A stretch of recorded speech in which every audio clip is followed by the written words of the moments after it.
Hello, everybody. I'm Mark, And I'm Casey. and today on Tesla Express, we're going to talk a little bit about buses. But first, roll that title, Casey.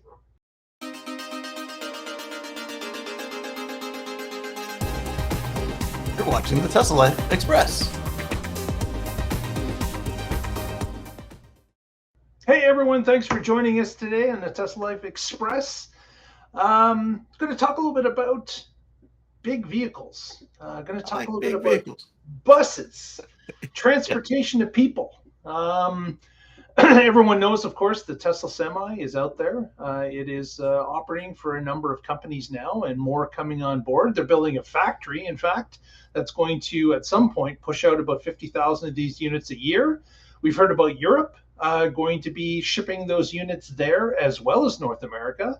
So we've got a pretty big market going on, which is kind of why I was perplexed about Elon's response to a tweet over this week where someone was pushing him on, when are you guys going to think about doing a bus? And Elon came back quite quickly with Tesla's not going to do any buses. And I just found that kind of weird because in the transportation industry, of course, you've got a number of other big Class 8 truck makers that also produce coaches, Yep. buses, that haul 40, 50 people, and motorhome type, extensions. You got a few of them that are operating, and of course Tesla's got this fantastic design with its semi Yeah. that you could easily see how it could transition to a coach, a bus. It's got the lines already set up, and all you'd have to do is make sure the weight is appropriate. You've got the space for batteries because a coach is longer than a Class 8 truck, anyways. So you've got all that available room for batteries and different packs. I think it would be a great move. Now, the only thing I can say is that Tesla has been battery constrained forever and continues to be. They're Well, using they claim to every not be, but yeah, they continue to be. they're using every battery they can in every format that they can in order to push out vehicles. We know that the slowing economy this year has had a bit of a bump in the road when it comes to sales, but once we come out of this, I can see that the production of cars and ones that are being actually sold to consumers is going to continue on the uprise. I don't think that's going to end anytime soon. And we've got, of course, the robo taxi thing that is going to be revealed to us shortly, the 10th of October. So Tesla's got a few different irons and different fires. That's about the only thing I can see why Elon would come back with a quick "we're not doing buses." It's just that there's too many things going on all at the same time, and they just don't have the bandwidth to look at something else at this moment in time. When I posted this on Twitter earlier in the week at the Tesla Life, if you want to follow us there, Casey, you responded quite quickly to this. What did you say in a nutshell? So you asked, what do we think? Should Tesla make a bus? And I just said, yes. So I can understand not making a bus that's Tesla branded all the way through and through. But they could very easily do something for coach builders and upfitters to make uh, coach buses, city buses, RVs, any number of things that are bus like maybe a police command center. And I'm hoping it's not fear of cannibalizing the robo taxis because you just don't make a city bus platform. And there's going to be field trips for schools. You can't take a robo taxi everywhere. And that even after it's out, there will be plenty of uses for this platform. And like Mark was saying, they're already halfway there with the semi truck. Just extend the frame rails and then make sure all the rest of the stuff is compliant. And they will clean up that market because right now they're overcharging and getting under diesel gas mileage, depending on which engine they finally put in the thing. And it is an easy way to make some quick sales. And you can just say Tesla chassis or not put your name on it at all and still collect all of those profits. Yeah, like having that standardization of the frame and rails and the size of it, and just allowing coach makers to put their own box on it, even if Tesla, has some say in it about, Yeah, weight or aerodynamics or things of that. They could definitely in charge produce where it a, goes. a Yeah, paper that said, here are the rules, here are the regulations. If you want to make this vehicle, we'll sell you the chassis, we'll sell you the motor, we'll sell everything that works. You're just buttoning on the last bit that the people actually sit on and use. So they can even go batteries not included, or they can say you must buy our batteries. Either whatever exactly, is better for them. Yeah, exactly, and I think that would be an easy fit. Now, if they could somehow pair that very closely to what they're doing with the semi itself, then yes, of course you've got more profit, because you'll be able to push out not only the Class A truck, but it's also its little brother, the coach, that has all, maybe like the 3 and the Y, where 70% of it is used in both vehicles. Maybe you could get that to happen, and of course you're saving on the chassis, you're saving on the motors, you're saving on the battery packs. All of that is producing a higher volume. Now, I may be naive. I'm not a manufacturer. I'm not sure if you could closely mesh those that way, but I gotta believe that something could be done, that you could have a it, chassis it, and it marry it must.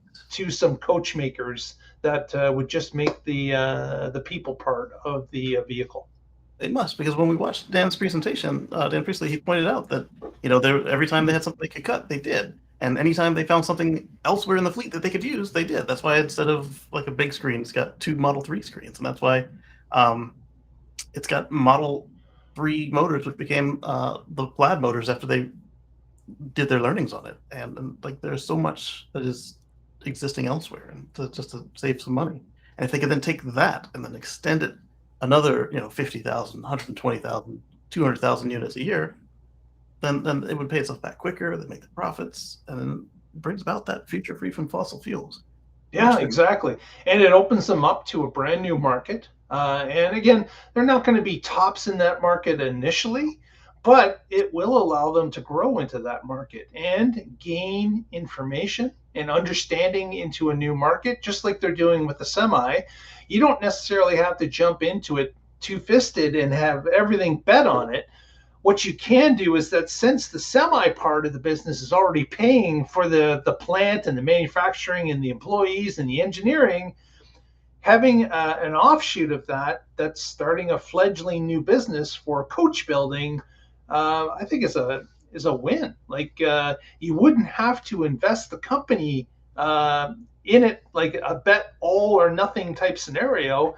You just have to put a little bit into it and have a separate group of people that deal with coach building, as opposed to semi building. You have a much smaller team, and those people are responsible for getting into that new business, that new industry, and starting it off. I just don't understand why that wouldn't be something that would be advantageous for Tesla to get involved with. if they start with a tube, it's so much easier. You just take a regular semi, and instead of one middle piece, now you have two or three middle pieces. Move that wall all the way back. Whatever little bit of testing you need to do to make sure it meets whatever little bit of standards, and then it's somebody else's problem. You watch what they do your Tesla thing, and you do it better. And you've got now one that's Tesla branded, and you use all that free R&D, and they're still buying batteries and chassis from you. They're still buying FSD from you, contributing to the miles that your Tesla Semi can do, and the miles that your Tesla, whatever else you're going to build on that platform, can do. And hopefully, his idea of no there is just like him thinking too quickly and speaking too quickly, like he's prone to do, rather than offhand dismissing something that would be very good to the environment, to the customers, to the shareholders. Yeah, it's interesting. I wonder if it's not a bandwidth issue at Tesla, but maybe a bandwidth issue with Elon. Oh, That definitely, probably that. he's obviously he's being pulled in every which way, just at Tesla, let alone SpaceX, the Boring Company, Neuralink. There's many things that are pulling on him. Projects. If he could put in maybe a couple of lieutenants in place that could reliably and loyally run some of these other operations, it would be a plus for the company, being able to explore some of these other markets, and again, not having to bet the company on it. So, what do you think in the comments? Love to hear from you. Does the bus business make any sense? Is the bus business even big enough to be an offshoot of the semi business? At 50,000 a year, does the bus adding maybe 10,000 or 15,000 units? Does that make any sense? Let us know in the comments. Let us know what you think, what you would do if you were Elon. That would be interesting for us to see. So, In addition to regular buses, you've got school buses that the whole fleet is required to be changed over X amount of times because they're only allowed to get so old. And right now, there's a push to make them all electrified. There's a prime opportunity for that with the dog clutch that they're going on. They don't need necessarily dual axles; they can just use a single, like every other school bus. But they've already got all that done, so yeah, there's so much opportunity here. another opportunity.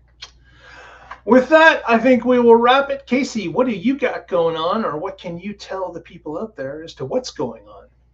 Well, on Sunday, you can catch us at Let's Chat with Casey and Friends over on youtube.com/Casey Green. And then on Monday, you can catch us for the other Tesla Life Express episode. And then we'll catch you live at 7 Eastern on Wednesday for the Tesla Life live show.